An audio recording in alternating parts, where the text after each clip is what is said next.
India அதிகாரப்பூர்வமாக இந்திய குடியரசு என அழைக்கப்படும் இந்தியாவானது தெற்காசியாவில் உள்ள ஒரு குடியரசு நாடாகும். இந்திய துணைக்கண்டத்தின் பெரும் பகுதியை தன்னுள் அடக்கியுள்ளது. இந்தியா என்ற பெயர் நாவலேந்தயம் என்னும் பெயரிலிருந்து பெறப்பட்டது. சிலர் சிந்து நதியிலிருந்து பெறப்பட்டதாக சொல்லுவதுண்டு. இந்திய பெருநிலம் தெற்கே இந்திய பெருங்கடல், மேற்கே அரபிக்கடல், கிழக்கே வங்காள விரிகுடா ஆகியவற்றை கொண்டுள்ளது. இதன் எல்லை நாடுகளாக மேற்கே பாகிஸ்தான், வடக்கே பூட்டான், மக்கள் சீன குடியரசு, நேபாளம், கிழக்கே வங்காளதேசம், மியான்மர் ஆகியவை அமைந்துள்ளன. இலங்கை மற்றும் மாலைத்தீவு ஆகிய நாடுகள் இந்திய பெருங்கடலில் இந்திய பெருநிலம் மற்றும் லட்சத்தீவுகளுக்கு அண்மையில் அமைந்துள்ள இந்தியாவின் அந்தமான் நிக்கோபார் தீவுகள், தாய்லாந்து, இந்தோனேசியாவின் சுமத்ரா ஆகியவற்றுடன் அந்தமான் கடல் எல்லையை கொண்டுள்ளன. பரப்பளவில் இந்தியா 7வது இடத்திலும், அதே நேரம் மக்கள் தொகை கணக்கெடுப்பின்படி இந்தியா உலகத்தில் 1வது இடத்திலும் உள்ளது. பொருளாதாரத்தில் பொருள் வாங்குதிறன் சமநிலை அடிப்படையில் 4வது இடத்தில் இருக்கின்றது. உலகின் பண்டைய நாகரிகங்களில் இந்தியாவும் ஒன்று. சிந்து சமவெளி நாகரிகம் அல்லது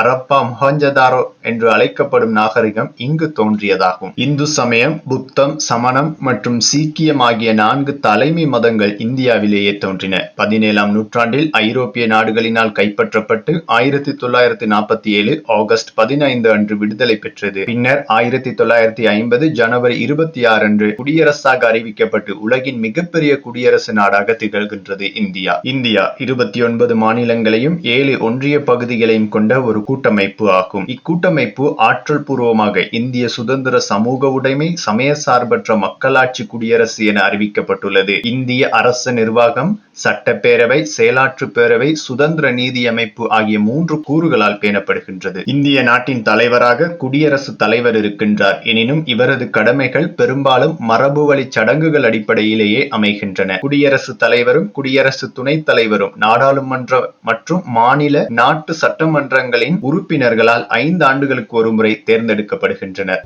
செயல் அதிகாரம் பிரதமரிடமும் அவரின் தலைமையின் கீழ் இயங்கும் அமைச்சரவையிடமும் இருக்கின்றது.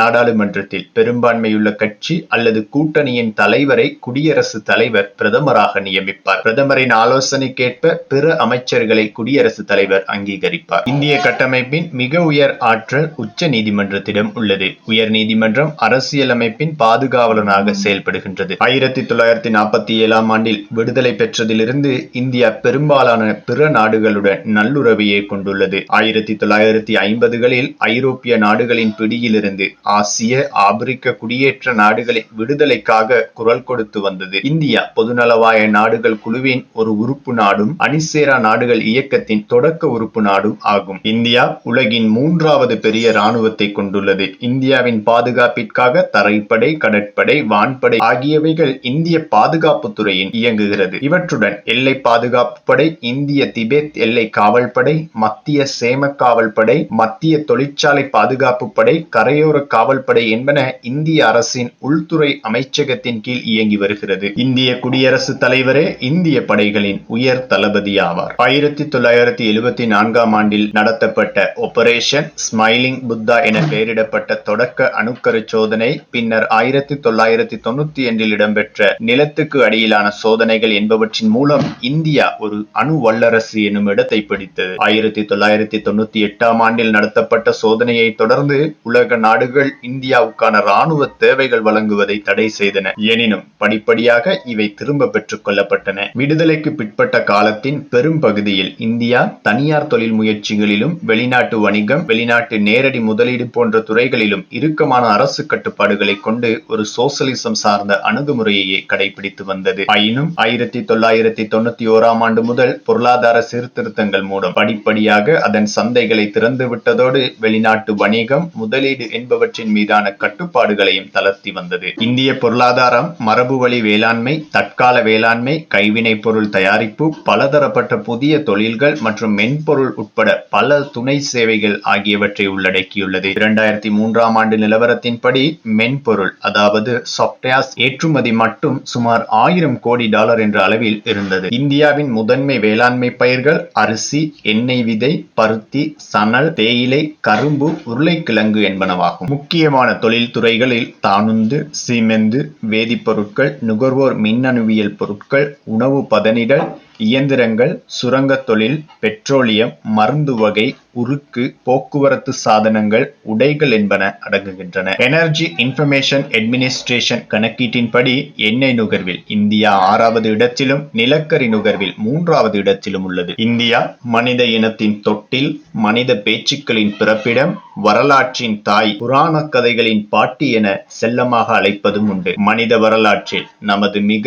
மதிப்புமிக்க பொக்கிஷமாக இந்தியா உள்ளது. அப்படிப்பட்ட இந்த தேசத்தில் உள்ள ஒரு சில சுவாரஸ்யமான உண்மைகளாக மிதக்கும் தபால் நிலையம். கிட்டத்தட்ட 1,55,015க்கும் அதிகமான தபால் நிலையங்களை கொண்ட உலகின் மிகப்பெரிய தபால் வலையமைப்பை கொண்ட தேசமாக இந்தியா உள்ளது. அதன்படி பார்த்தால் சராசரியாக ஒரு தபால் நிலையம் 7,175 மக்களுக்கு சேவை செய்கிறது. 2011ஆம் ஆண்டு ஆகஸ்ட் மாதம் ஸ்ரீநகரில் உள்ள தபால் ஏரியில் ஒரு மிதக்கும் தபால் அலுவலகம் திறக்கப்பட்டது. கும்பமேளா கூட்டத்தை விண்வெளியிலிருந்து பார்க்கலாம். கும்பமேளா என்பது இந்திய ஆன்மீக பண்டிகைகளில் ஒன்றாகும். 2011ஆம் ஆண்டு நடந்த கும்பமேளாவில் 75 மில்லியனுக்கும் அதிகமான யாத்ரீகர்களை கொண்ட மிகப்பெரிய கூட்டம் பங்கேற்றது. இந்த கூட்டம் மிக பெரியதாக இருந்ததால் விண்வெளியில் உள்ள சேட்டலைட் மூலம் கூட இந்த கூட்டத்தை காண முடிந்தது. உலகில் மக்கள் வசிக்கும் ஈரப்பதமான இடம் இந்தியாவில் தான் உள்ளது. இந்தியாவில் மேகாலயாவில் உள்ள காசி மலை பகுதியில் உள்ள